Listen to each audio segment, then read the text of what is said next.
Hello বন্ধুরা, বাংলা নিউজে আপনাকে স্বাগত। শুরুতে সংবাদের শিরোনাম, পরে বিস্তারিত জানিয়ে দেব আমাদের হাতে থাকা সর্বশেষ গুরুত্বপূর্ণ আপডেট বাংলা সংবাদ। আপনাদের জানিয়ে দেব, কিছু শক্তি এখনো নির্বাচন বিলম্বিত করার চেষ্টা করছে বললেন ডক্টর মোহাম্মদ ইউনূস। রয়েছে বিস্তারিত।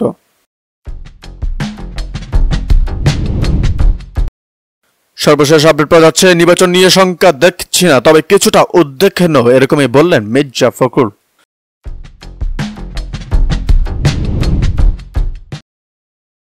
আপনাদের জানিয়ে দেব, আওয়ামী লীগকে নির্বাচন করতে দেওয়া হবে না, এই ব্যাপারে সবাই ঐক্যবদ্ধ এরকমই বললেন ব্যারিস্টার ফুয়াদ। এদিকে ডাকসু নির্বাচন শান্তিপূর্ণ হওয়ায় উপদেষ্টা পরিষদের ধন্যবাদ পেলেন স্বরাষ্ট্র উপদেষ্টা।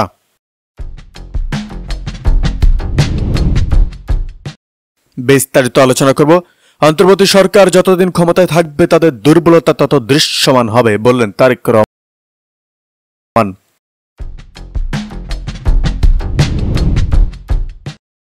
সর্বশেষ আপডেট পাওয়া যাচ্ছে, ষড়যন্ত্র চলছে, ফেব্রুয়ারিতে সুষ্ঠু নির্বাচন আয়োজন বড় চ্যালেঞ্জ বললেন মির্জা ফখরুল।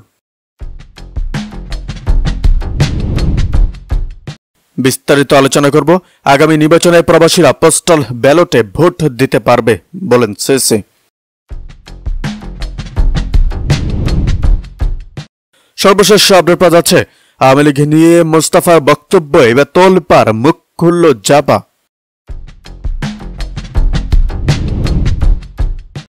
বিস্তারিত আলোচনা করব। আমরা পরস্পরের বিরুদ্ধে কথা বললেও ফ্যাসিবাদের বিরুদ্ধে ঐক্যবদ্ধ।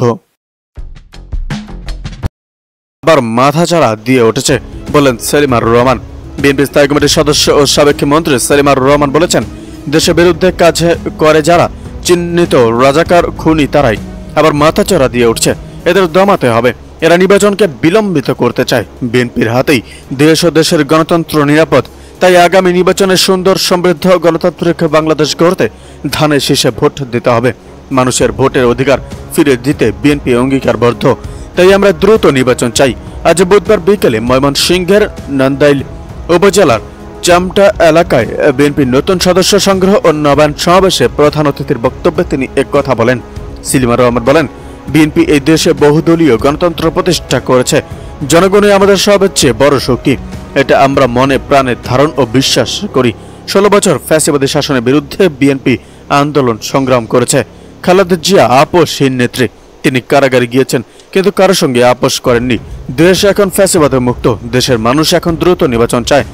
আমরাও চাই জনগণের ক্ষমতা জনগণের হাতে ফিরিয়ে দেওয়া হোক, এজন্য নির্বাচনের কোনো বিকল্প নেই। তিনি বলেন, আমি খালেদা জিয়ার সঙ্গে একটি নান্দাইলে চৌধুরী বাড়িতে এসেছিলাম।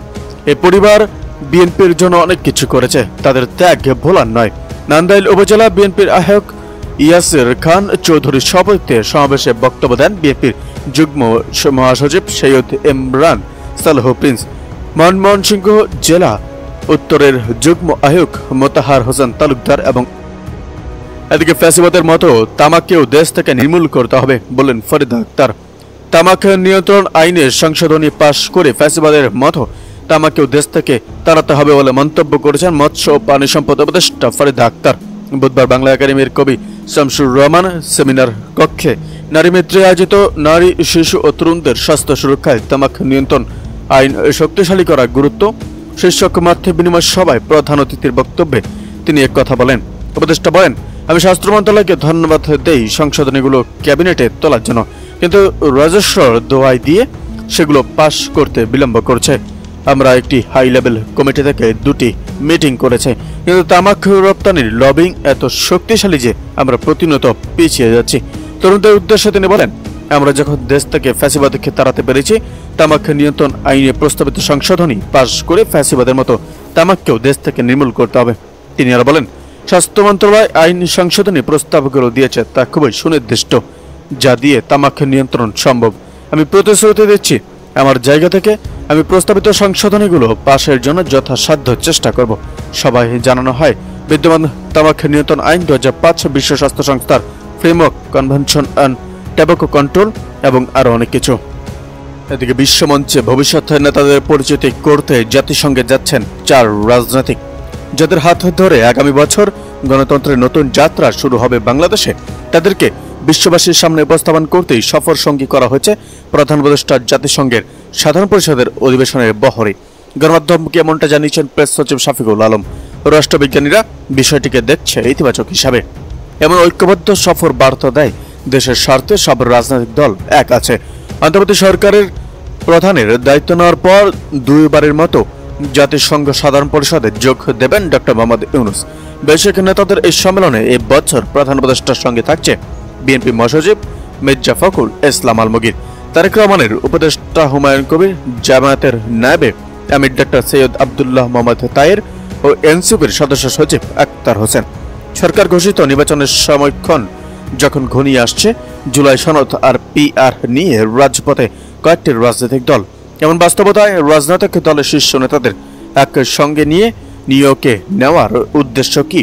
প্রধান উপদেষ্টা প্রেস সচিব বলেন যে বিশ্ববাসীর সামনে আগামী বাংলাদেশের রাজনৈতিক ব্যক্তিত্বদের উপস্থাপন করতেই সফর সঙ্গী করা হয়েছে তাদের। প্রধান উপদেষ্টা প্রেস সচিব শফিকুল আলম আরও বলেন, তারা আমাদের পার্টনার। আমরা একটি গণতান্ত্রিক উত্তরণের মধ্য দিয়ে যাচ্ছি। নির্বাচন অনুষ্ঠিত হবে ফেব্রুয়ারির প্রথমার্ধে।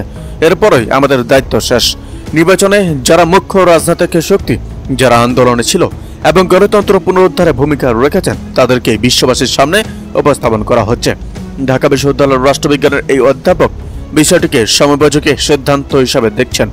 এটি ডক্টর ইউনূসের প্রতি রাজনৈতিক শক্তিগুলো সমর্থন আছে সেই বার্তা দেয়।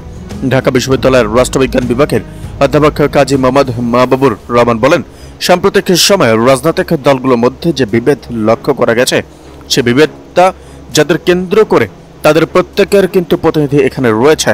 অধ্যাপক ডক্টর ইউনূসের ডাকে ওনারা কিন্তু কেউই আলাদা না বা কেউ না বলতে পারছে না। এরকম ভাবে যাওয়াটা তাই বেশ গুরুত্বপূর্ণ। ফলে আন্তর্জাতিকভাবে বার্তা যাবে যে বাংলাদেশের সব রাজনৈতিক শক্তি প্রধান উপদেষ্টার পাশে আছে। জাতিসংঘ সাধারণ অধিবেশনের ফাঁকে প্রধান উপদেষ্টা বিশ্বের বিভিন্ন দেশের সরকার ও রাষ্ট্রপ্রধানদের সঙ্গে বৈঠক করবেন। এবার ৮০ বছর পূর্ণ করছে জাতিসংঘ। সাধারণ অধিবেশনের এবারের প্রতিপাদ্য বেটার টুগেদার, এন্ট্রি ইয়ার্স এবং বিভিন্ন ডেভেলপমেন্ট অ্যান্ড হিউম্যান রাইটস নিয়ে আলোচনা হবে। এদিকে জুলাই সনদ বাস্তবায়নের সাংবিধানিক আদেশ ও গণভোট নিয়ে দলগুলো বিভক্ত।